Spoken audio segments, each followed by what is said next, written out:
नमस्कार साथियों, मैं ओम इंडियन ओम। राजस्थान में चुनाव को लेके हलचलें तेज हो गई है और कांग्रेस और बीजेपी के उम्मीदवार चुनावी मैदान में ताल ठोक रहे हैं। हमारे साथ कांग्रेस से लाल सिंह जी है जो तैयारियां कर रहे हैं। इनसे जानेंगे कि जालोर के अंदर, जालोर सुरई के अंदर बहुत सारी ऐसे लोगों की समस्या है। 15 साल से लोग परेशान हैं। तो आप चुनाव की तैयारी कर रहे हैं, किस किस मुद्दे को लेके आगे बढ़ाएंगे और जनता के बीच जाएंगे, ये लाल सिंह जी अभी बात करेंगे। जी नमस्कार।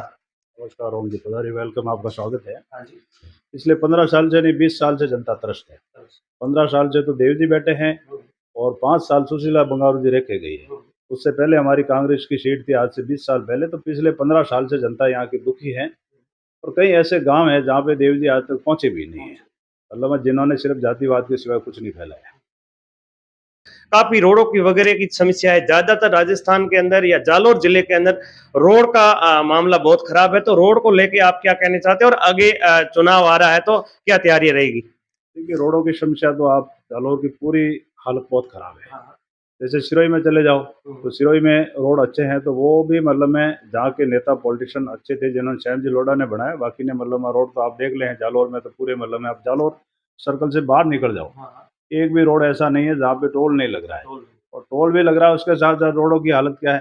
जालौर से आप जसवंतपुरा तक चले जाओ तो मतलब में हर मतलब में आधा आधे किलोमीटर पे इतने इतने खड्डे पड़े हैं, लेकिन ये टोल वाले बिल्कुल ध्यान नहीं दे रहे हैं। इसमें मिली भगत है, मतलब में किस किस की वो क्या कह सकते हैं अपन।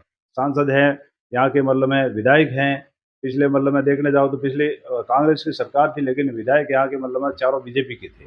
सांसद बीजेपी का था, जिला प्रमुख बीजेपी का है, नगर परिषद का चेयरमैन बीजेपी का है। बीजेपी के पास सब कुछ है, सत्ता भले थी कांग्रेस के पास, लेकिन इन्होंने मतलब में किसी प्रकार के टोल वालों को जाकर के धरना प्रदर्शन नहीं किया और ना रोडों की मरम्मत करवाई और ना रोडों के मतलब आज तक रोड अच्छे बने हैं। ये जालौर की हालत है रोडों की। जालोर से जोधपुर जाने में 1 घंटा का वक्त लगता है। जब चुनाव होने से पहले कई बार नेताओं ने बड़ी बड़ी बात की थी कि चुनाव हो जाएंगे उसके बाद ये रोडें तैयार हो जाएगी, लेकिन चुनाव ही चले गए, जीत भी गए। तो अभी तक जालोर की रोडों की सबसे बड़ी हालत खराब है और जोधपुर से जालोर आने में बहुत तकलीफ होती है। लोग अपनी गाड़ियां लेके जोधपुर नहीं जा सकते। मैं तो कहता हूँ रोडों की जिस प्रकार से जो जालौर की हालात है, उस हालातों को देखते हुए बिल्कुल ही टोल बंद कर देना चाहिए। मतलब मैं एक तरफा तो जनता टोल भोगती है, मतलब मैं एक बार जो गाड़ी शोरूम से बाहर निकालता है उस समय आरटीओ टैक्स देता है, और आरटीओ टैक्स देने के बाद में वापिस टोल टैक्स दे रहा है। भाई चलो, टोल टैक्स देता है आदमी अपनी सुविधा के लिए, अच्छी रोड मिले, और आज रोडों की हालात क्या है। ऐसे ऐसे हालातों को देखते हुए मेरे ख्याल से जो नेशनल हाईवे है उस पर तो टोल लगे तो ठीक है, क्योंकि वो रोड भी अच्छे हैं, उसमें जनता को सुविधा भी मिल रही है। लेकिन जितने ये स्टेट हाईवे हैं उनकी तो हालत बहुत ही खराब है। मैं तो यही कहूँगा कि ओम जी, स्टेट हाईवे जो मतलब मैं भले यहाँ से लेके जसवंतपुरा तक का है कि दूसरे भी हैं, इस पे टोल ही बंद कर देना चाहिए या फिर डंकी रोड बननी चाहिए। और यदि रोड बनती है जहाँ टोल लग रहा है तो वो रोड 4 लेन से नीचे होनी भी नहीं चाहिए। जालौर आज भी दुखी है। जालौर को एक भी 4 लेन आज तक मिला ही नहीं है। जालौर को जो कुछ है मतलब में आज भी जो छोटे मिले हैं रोड, और उनकी भी हालात खराब हैं, और ये बिल्कुल ध्यान देते नहीं है। एक बार मैं धरने पे बैठा था, ग्रेनाइट एसोसिएशन का प्रेसिडेंट था उस समय, तो उन्होंने क्या किया कि रोड का काम चालू तो किया, मतलब कॉलेज चौराहे से, लेकिन टोल नाके तक आते आते मेरी इंडस्ट्री तक किया और फिर वापस आगे जाकर के इन्होंने काम भी बंद कर दिया। ये हालत है इन लोगों की। मतलब जालोर से बागरा तक ये रोड है। इसका हाईवे का बीच में सुना सा उड़ रहा था हाईवे बनने का, लेकिन वो अभी तक काम शुरू नहीं हुआ है। और आज ये जो जालोर वाला टोल है, ये टोल जैसी रोड नहीं है तो भी लोग टोल भुगत रहे। कांग्रेस सरकार ने इसके लिए 54 करोड़ रुपए सैंक्शन किए हुए हैं, उसको डबल 4 लेन बनाने के लिए। उसका टेंडर भी पास हो गया, उन्होंने पैसे भी सैंक्शन कर दिया है। लेकिन अब बीजेपी आने के बाद में क्या पता ये रोड को क्यों नहीं होने दे रही है, वो तो ये जाने, लेकिन कांग्रेस ने ये काम जरूर किया था। हाँ, मतलब बीच में टेंडर भी पास हुआ था और 4 लाइन बागरा तक की बात भी हुई थी, लेकिन ये सरकार चेंज होने के बाद काम मतलब अभी चालू नहीं हुआ है। अभी कुछ बात भी नहीं चल रही इस हाईवे की और आज लोग टोल दे रहे हैं। टोल लायक रोड नहीं है, बिल्कुल टोल लायक नहीं। चाहे आप रामसीन से जालोर आ जाओ और भीनमाल से आगे थोड़ा बहुत काम चालू है, वो भी कुछ पहले का टेंडर है, उसमें काम पूरा करा, लेकिन रोडों की हालत खराब है। दूसरी बात, पूरे राजस्थान के अंदर जो भातमाला रोड निकली है उसमें किसानों के कई सारे जमीनें चली गई, उनको अभी तक कोई मुआवजा नहीं मिला है। बिल्कुल मुआवजा नहीं है। भारतमाला जो रोड निकली है सबसे बड़ी रोड है। भारतमाला जो निकली है, इसमें जो किसानों को जो मुआवजा मिला है, वो कहते हैं ना अपने मारवाड़ी में कहावत है कि ऊँट के मुंह में जीरे वाली बात। जिसे ऊँट के मुंह में जीरा दिया, ऐसा ही उनको मुआवजा दिया। जिनको मिला ही नहीं, कई किसानों को तो बेचारों को मिला भी नहीं है, और जिनको मिला है तो उनको भी मतलब में 10% ही मिला है। मतलब में जिस प्रकार जो ज़मीनों की वहाँ रेटें हैं, ज़मीनें वहाँ बिक रही हैं, ज़मीन उपजाऊ ज़मीन है, वहाँ दाड़म की खेती हो रही है, इस ज़मीन की जो किसानों को रेट मिलनी चाहिए थी, वो रेट देखने जाए तो 10% भी नहीं मिली है। इसलिए सरकार ने मतलब में इनके साथ बड़ा धोखा किया है किसानों के साथ। मैं तो यही कहूँगा किसानों के साथ खड़ा रहना चाहिए और किसानों को न्याय मिलना चाहिए। मतलब डीएलसी रेट भी उन किसानों को नहीं मिली है और एक दूसरी पार्टी एक दूसरे पे आरोप लगा रही है। लेकिन ये भारतमाला का टेंडर केंद्र से पास हुआ था, बीजेपी की सरकार है, तो अब किसानों को इसका मुआवजा मिलना चाहिए पूरा पूरा। और ये रोड का कार्य जितना भी हुआ है, आप कहीं भी चले जाओ, हमारे जालोर जिले के अंदर ऐसे किसान हैं जिनको मुआवजा नहीं मिला, जिनका घर ट्रस्ट था वो घर भी गिराया गया और घर की भी रेट नहीं मिली। अरे सब डीएलसी वहाँ है ही नहीं, क्या देवे।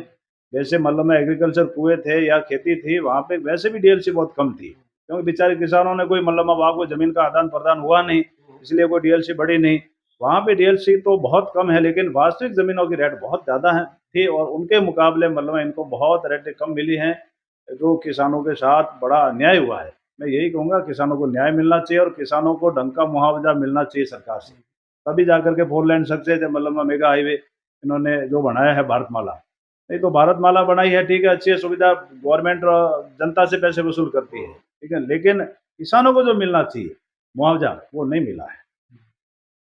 और लोगों को काम नहीं मिला 15 साल तक। तो अब लोग यही इंतजार कर रहे हैं कि अच्छा कैंडिडेट हमें मिले और आगे का कार्य हो सके, किसान का जो फसल बीमा मिल सके। कई ऐसी चीज है हमारे जालोर के अंदर, कई बार बारिश होती है, किसानों की फसल खराब हो जाती है, उनको बीमा नहीं मिलता है।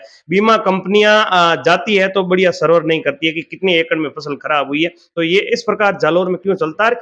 इससे लोगों को कब फायदा मिलेगा, इससे छुटकारा कब मिलेगा? अभी ये देवजी भाई ने क्या किया 15 साल में आप खुद देख रहे हैं। जैसे जालौर की अनार मंडी सबसे बहुत बड़ी मंडी है, लेकिन हाँ, लेकिन इसके लिए भी कोल्ड स्टोर बनना चाहिए थे, या जो अनार मंडी बननी थी आज तक वहाँ कुछ नहीं बना है। अभी मतलब में कांग्रेस सरकार ने वहाँ पे 2.5 हेक्टेयर जमीन अलॉटमेंट की है सब मंडी अनार मंडी बनाने के लिए। इसलिए मैं यही कहूँगा कि किसानों के लिए सरकार ने ज़्यादा ध्यान नहीं दिया है और ये कृषि प्रधान देश है। जब देश आज़ाद हुआ उस समय किसानों की हिस्सेदारी रहती थी जीडीपी की। जिस समय देश 1947 में आज़ाद हुआ उसमें 55% 55% हिस्सा मतलब में जीडीपी का किसान हुआ करते थे, जो आज घटते घटते घटते घटते 2000 मतलब 23 तक आते 13% किसानों का हिस्सा रह चुका है जीडीपी का हिस्सा। इसलिए किसान धीरे धीरे बहुत पिछड़ रहा है, किसान धीरे धीरे चारों की ओर भाग रहा है। धीरे धीरे यही स्थिति रही तो मैं कह रहा हूँ कि जो अनाज खाने को मिल रहा है ये भी नहीं मिलेगा। चुनाव लड़ने का भारतीय जनता पार्टी का ऐसा कौन सा मंत्र है, किस मंत्र पे ये चुनाव लड़ रही है, कौन से मंत्र बोलती है जो लोग मोहित हो जाते हैं उस मंत्र से? इनको धर्म का मंत्र है। इन्होंने जनता की नवज टपाल ली। इन्होंने समझ लिया है कि जनता का टेस्ट क्या है, भारत की जनता किस चीज़ पे भावुक हो जाती है। तो ये क्या है, उनको पता है कि धर्म के नाम से भावुक हो जाते हैं।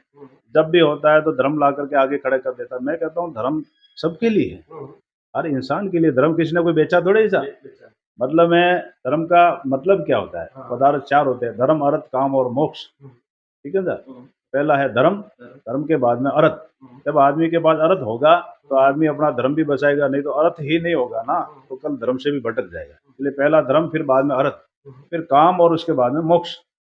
तो मेरे कहने का मतलब है धर्म अर्थ काम और मोक्ष 4 पदार्थ है और चारों की आवश्यकता रहती है। अब धर्म चाहिए तो उसके साथ साथ अर्थ भी चाहिए। आज अर्थ की बात इनको नहीं करनी है, महंगाई की बात इनको नहीं करनी है, रोजगार की बात इनको नहीं करनी है। ये रोजगार की बात करते थे मोदी जी 2014 में आए, उस समय तो मोदी जी कहते थे कि 1 साल के अंदर 2 करोड़ युवाओं को हम रोजगार देंगे। 1 साल में 2 करोड़ युवाओं को रोजगार यदि ये देते तो 10 साल हो गए तो 20 करोड़ युवाओं को रोजगार को दिया है कि ऐसा लग रहा है कि मतलब युवाओं को रोजगार मिला है। आज इंडस्ट्रीज की हालत क्या हो रही है, ये मतलब मैं इंडस्ट्रीज और छोटे उद्योग लघु उद्योग को मध्यम व्यापार को इतना ये टाइट कर रहे हैं। इसी प्रकार ये व्यापार यदि टाइट रहा तो धीरे धीरे मैं कह रहा हूँ सब मध्यम व्यापारी और मध्यम वर्ग ये धीरे धीरे खत्म हो जाएगा। 2 ही श्रेणी बच जाएगी, या तो बिल्कुल लोअर्स या फिर बहुत हाई क्वालिटी। इसलिए इनको ध्यान नहीं है कि मतलब में ये भारत मध्यम वर्ग का भारत है, इसमें पहले मध्यम वर्ग पे ध्यान देना चाहिए, लेकिन ये देते ही नहीं है। अभी ये इन्होंने एक नया कानून ला रहे हैं, 45 दिन के अंदर ही किसी का पेमेंट ट्रांसफर होकर नहीं आता है तो उसको इनकम टैक्स उसमें इनकम में जोड़ा जाएगा। अरे भाई क्यों इनकम में जोड़ा जाएगा? मैंने किसी को माल बेचा है, अगले के पास पेमेंट की सुविधा नहीं हुई, मेरे को पेमेंट नहीं दिया है, तो मेरे इनकम के कैसे जुड़ जाएगा या उसके इनकम में कैसे जुड़ जाएगा? उसको तो पेमेंट आएगा तभी वो जमा होगा ना आदमी। तो व्यापार है, इसमें व्यापार में लिबरल भी आदमी को रहना पड़ता है। आदमी को ये नहीं है कि नौकरी है जो वो आदमी आपके पास सलाह के आएगा, वो तो व्यापार है, इसलिए मैं उसको ज़्यादा टाइट हो जाऊँगा, वो मेरी दूसरी फैक्ट्री में चला जाएगा, दूसरी दुकान पे चला जाएगा। इसलिए व्यापार व्यापार के ढंग से चलता है, इसलिए व्यापारी को थोड़ा लूज़ छोड़ना चाहिए। व्यापारी आज मतलब में अर्थ की मतलब में रीढ़ की हड्डी है, और आप अर्थ के लिए मतलब में जो व्यापारी आज देश को कमा के देता है, रोज़गार खुद कमाता है और रोज़गार पैदा भी कर रहा है। तो इस प्रकार यदि व्यापार को टाइट किया गया, तो आगे मतलब में स्थिति बहुत खराब हो जाएगी। और हमारे जालौर के अंदर ज़्यादातर पानी की समस्या है, जवाई वाली वो पानी अभी तक किसानों को नहीं मिला है। तो आगे आपको क्या लगता है, ये किसानों का सपना है, ये पूरा हो सकता है? आपको बताया ना, 2,400 करोड़ रुपया जवाई से साई बांध से मतलब में जवाई पुनः भरण के लिए कांग्रेस सरकार ने सैंक्शन किया, और वो पुनः भरण का काम कांग्रेस ने चालू भी करवा दिया। और मेरे को विश्वास है कि मतलब ये आगे उसको कितना सुचारू रखते हैं, और आगे ये पुनः भरण का काम करते हैं कि नहीं करते। यदि पुनः भरण का काम हो गया तो जालौर के किसानों को पानी जरूर मिलेगा। तो हमारे साथ लाल सिंह जी है, जो अभी आगे चुनाव आ रहा है लोकसभा में, उन लोकसभा चुनाव की तैयारियां कर रहे हैं।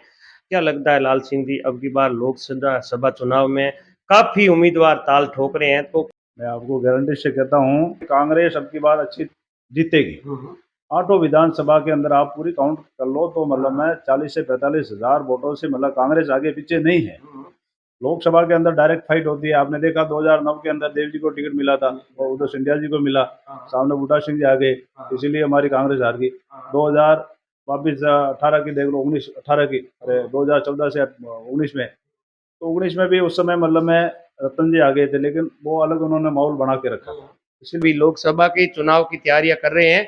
आप लोग वीडियो शेयर करें। धन्यवाद, आपको अगले वीडियो में मिलेंगे।